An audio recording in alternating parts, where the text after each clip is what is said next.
చినబాబు లోకేష్ ఒక మంచి నాయకుడిగా ఎదుగుతున్నారా? గత ఏడాదితో పోలిస్తే ఈ ఏడాది ఆయన ఒక ముందడుగు వేయనున్నారా? ప్రజలతో మమేకమవుతూ ప్రజా సమస్యలపై పరిష్కారానికి కృషి చేస్తూ ముందుకు వెళుతున్న నారా లోకేష్ ఏం చేయనున్నారు? ఆయన దత్తత తీసుకున్న నిమ్మకూరు అభివృద్ధికి నడుం బిగించారా? నారా లోకేష్ ఏపీ ముఖ్యమంత్రి చంద్రబాబు తనయుడు.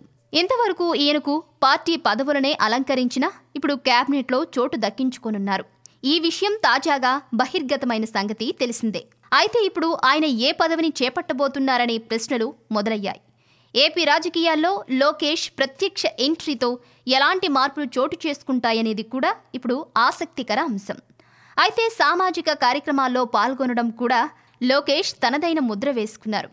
మోదీ చేపట్టిన సంసద్ ఆదర్శ గ్రామ్ యోజన పథకానికి ఆకర్షితుడైన లోకేష్ అప్పట్లో కృష్ణా జిల్లా నిమ్మకూరును దత్తత తీసుకున్నారు. అంతేకాదు ఆయన సతీమణి బ్రాహ్మణి కూడా చిత్తూరు జిల్లా నారావారిపల్లెను దత్తత తీసుకున్న సంగతి అందరికీ తెలిసిందే.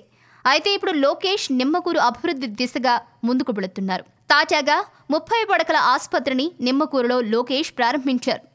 లోకేష్ చేస్తున్న అభివృద్ధి కార్యక్రమాలు స్థానిక ప్రజలను ఎంతగానో ఆకట్టుకుంటున్నాయి. దత్తత తీసుకున్న గ్రామాన్ని ఆయన ఎంతో బాధ్యతగా చూసుకోవడంతో అంతా హర్షం వ్యక్తం చేస్తున్నారు.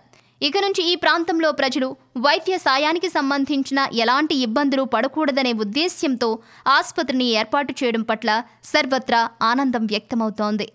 మొత్తానికి ఏపీ రాజకీయాల్లో కొత్త కోణం ఆవిష్కృతమైంది.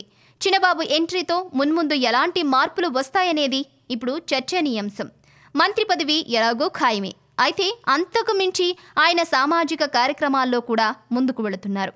దత్తత తీసుకున్న గ్రామాన్ని అభివృద్ధి చేయడమే లక్ష్యంగా లోకేష్ పలు కీలక నిర్ణయాలు తీసుకుంటున్నారు. మరోపక్క పార్టీ అభివృద్ధికి కూడా దోహదపడుతూ తండ్రికి తగ్గ తనయుడిగా ముందుకు వెళుతున్నారు.